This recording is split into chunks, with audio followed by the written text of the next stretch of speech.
So I'm here with Dr. Sheena Fraser, and we're at Lendrick Lodge where Tina Gilbert and I are running a retreat this weekend on joy.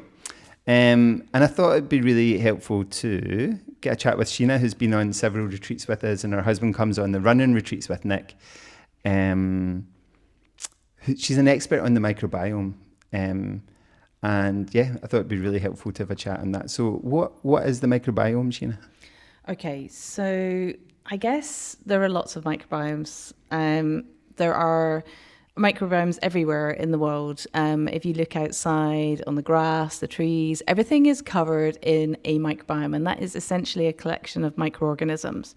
So lots of different species, different types of microorganisms. We all know of bacteria. There is also viruses and all these other weird and wonderful types of microorganisms.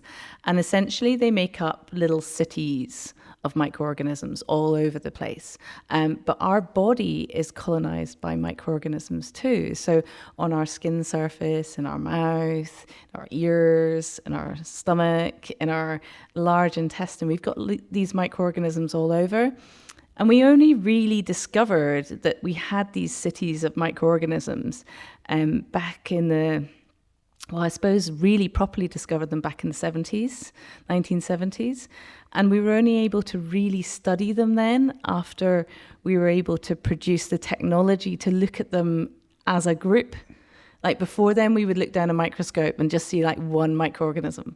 So from the 1970s onward, we were able to pick up gene sequences of multiple different types of species, and we were able to see how they interact as a group. So microbiomes are groups, cities of microorganisms, and they're all over us, basically. And how small are we talking? Are these organisms? Are they? How many million is there? Or how many billion or trillion? So there are over 100 trillion microorganisms in our large intestine. Oh wow! Okay. And then, that's the most densely populated area in the human body, but the mouth is really densely populated, so there's obviously much more there. And again, just different parts of our body will be populated in a slightly different way depending on the pH, the temperature, how damp it is. They'll encourage different microorganisms. And so we know that there are distinct microbiomes in different parts of our body. And the reason why this is interesting is because we now realize that they play a big role in our health. Okay. So they interact with our own physiology and our own biochemistry, so that they influence our immune system, and they influence our hormone production, and they influence our nutrient metabolism. So, pretty much every aspect of our health is influenced by these microorganisms.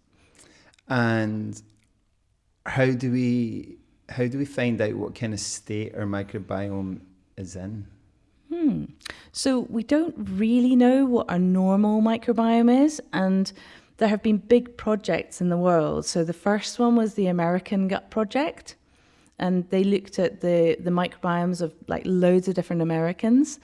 And then the Australasian microbiome project came about, the British microbiome project. So after a while, we were able to compare the microbiomes of kind of normal people that didn't have any illnesses and look at their microbiomes and compare them to other countries.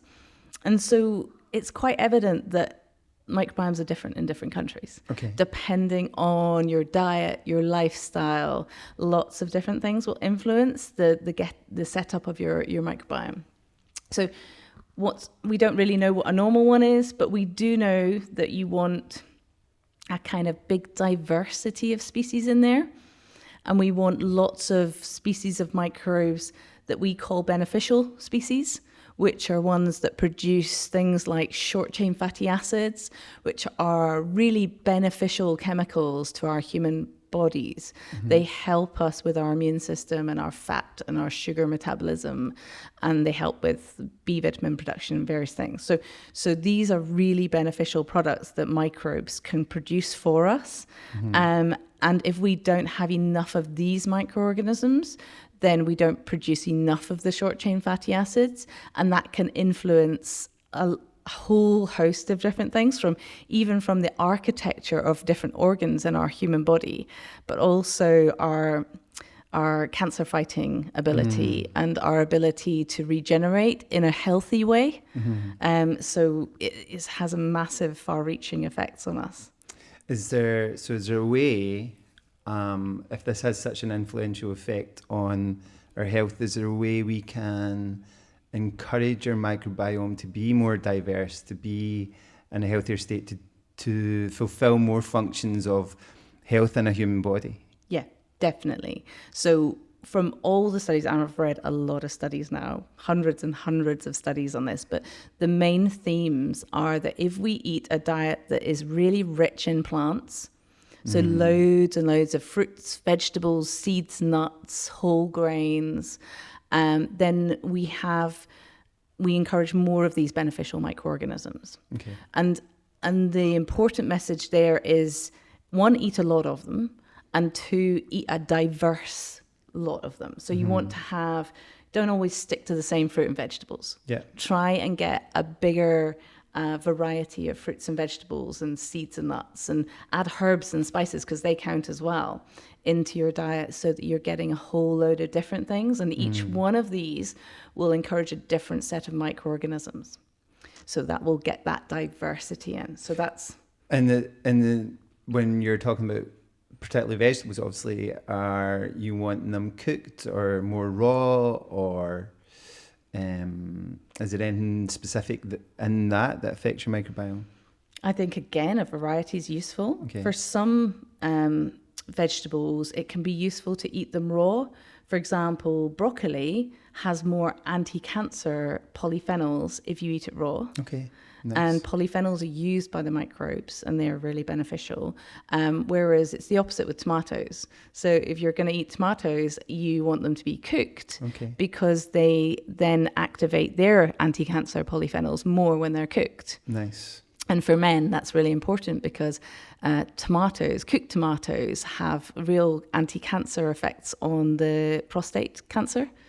So that's been shown in studies. So probably a variety. And the other way that you can have them, which is really important for your microbiome, is fermented.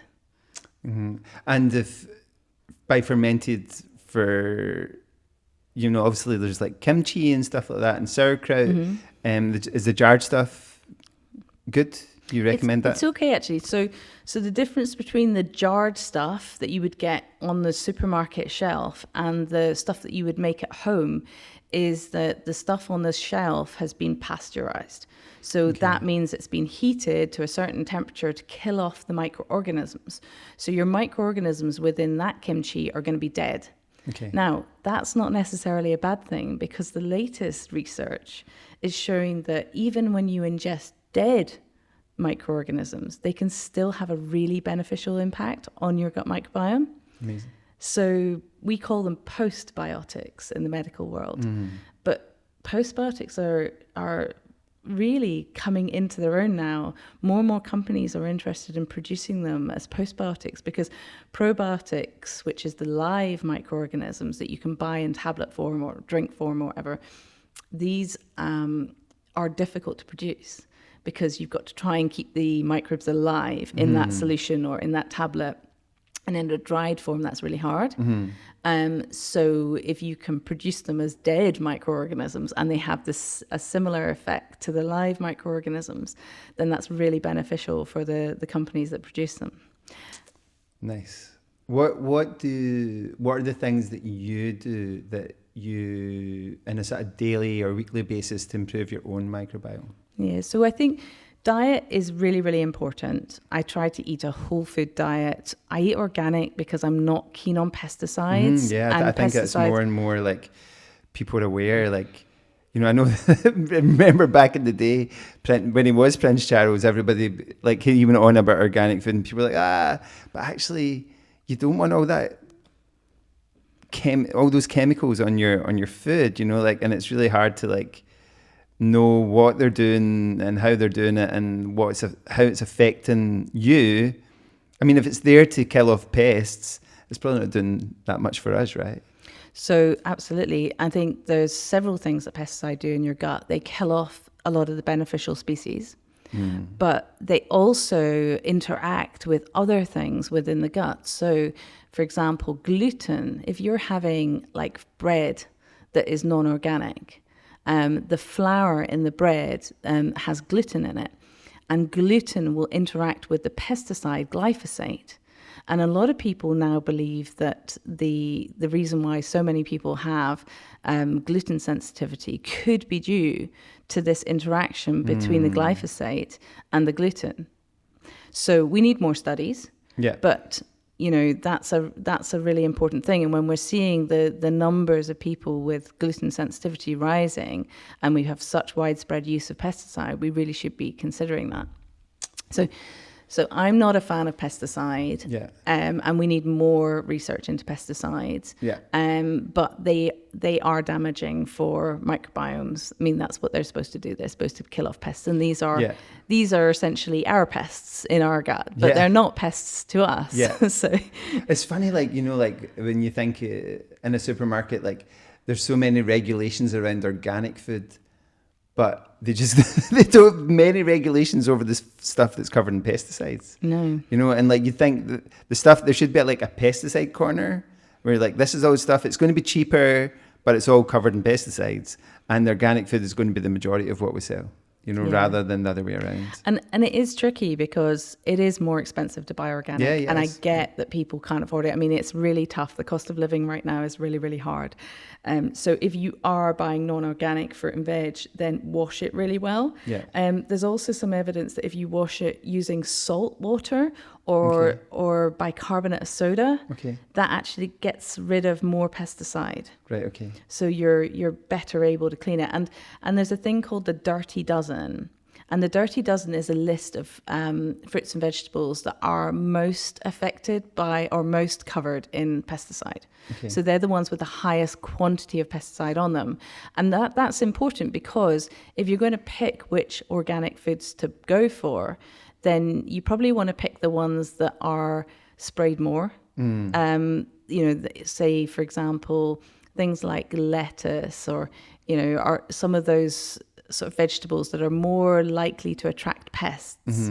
They've got a higher quantity of pesticide on them. So you might want to choose to have them organic. Where would we find the Dirty Dozen? So if you just check out the Dirty Dozen, Percy, it's a pesticide. If you do a Google search for the Dirty Dozen, you might not find vegetables. So it is. It is a list. It's a well-recognized list of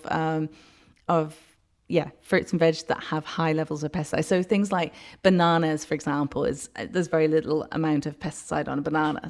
So you can get away with having non-organic bananas, I think. And I think avocados are pretty good. And so there are certain things that you probably don't need to buy organically or have such low levels of pesticide. It's not such a risk for you.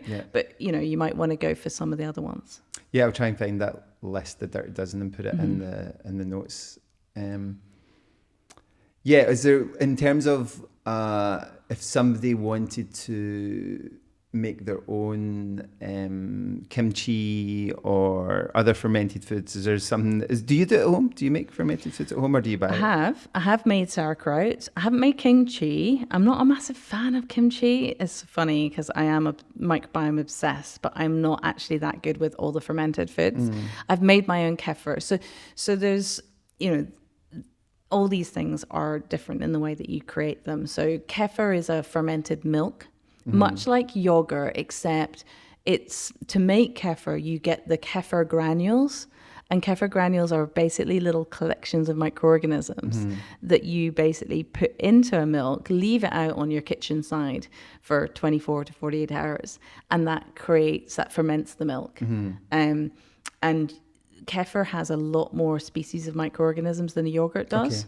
So a yogurt will contain about 3 species of microorganisms, and they tend to be lactobacilli, some bifidobacteria.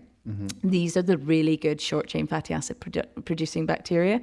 So these are really beneficial to us, which is why we're mad keen on fermented foods. But the kefir can contain up to 40 microorganisms if you create it, if you do it yourself. If you're getting a supermarket kefir, you've probably got about 15 different species. And there'll be some interesting fungal species in there as well.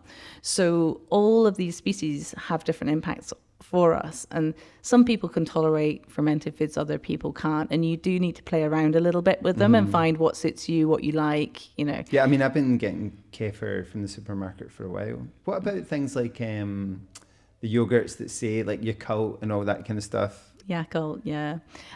So Yakult has one species of bacteria in it that they've studied, and you know, there are some studies that show that it can be beneficial to some people.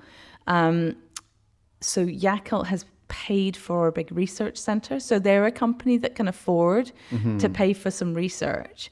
And so they have got some research to back them up. Your average yogurt producer is not going to be able to pay for a load of research to be done to make those health claims. So they can't write probiotic on the side of their yogurt because they haven't done the research that shows that something is probiotic. So to be probiotic, it's got to have proven health benefits in clinical studies. And so they can claim to be, yogurt, which is a fermented product, which contains 3 or 4 different live species of bacteria, but they can't make any health claims about that unless they do a load of studies. So that doesn't mean that it's not beneficial, because these bacteria have been used in multiple other studies by other people looking at probiotic supplements, for example. And so we know the types of bacteria that we use in yogurts, like Lactobacillus plantaris, Lactobacillus brevis, Bifidobacterium. You know, these are species that are massively beneficial for us. And, you know, even if we go back in history and look at the origins of yogurt, you know, there was a Bulgarian village that was one of the first places where they realized the beneficial effects of fermenting milk. And so it was a village that lived up in the mountains, in Bulgaria. And at the bottom of the mountain, the villagers didn't live as long as the villagers that lived in this village just up the hill. And they realized that when they were getting their milk and their yogurt, they were getting it from the valley. And they were carrying it up the hill, but it took them so long and in the heat and everything that it fermented. And so one of the scientists back then postulated that one of the reasons why these villagers lived longer is because they were having their milk fermented. And so fermented milks came about from sort of observations crazy. Like that. Where was that? Hungary, you said? Bulgaria. Bulgaria. Okay, wow, that's amazing. What's the main thing that somebody could do? What about fasting? And does that give your microbiome a little bit of a break to develop a little bit more? What are the things that people can do that are relatively, you know, if you were like, well, here's 2 or 3 things that you could do that are quite easy and anybody can do. What do you think was that? Yeah, I mean, when it comes to fasting is really beneficial to your microbiome. So when you're eating for a lot of the day, and unfortunately in the West, we've got into bad habits. We eat early in the morning, we eat right through till late at night quite often, and we snack a lot. And so we're not actually having much time between meals when we're not eating. And the problem with that is that when you eat like that all the time with very little time in between, the microorganisms that are more harmful to us, the ones that have the potential to be pathogens or cause disease in our body, are encouraged by that type of eating pattern.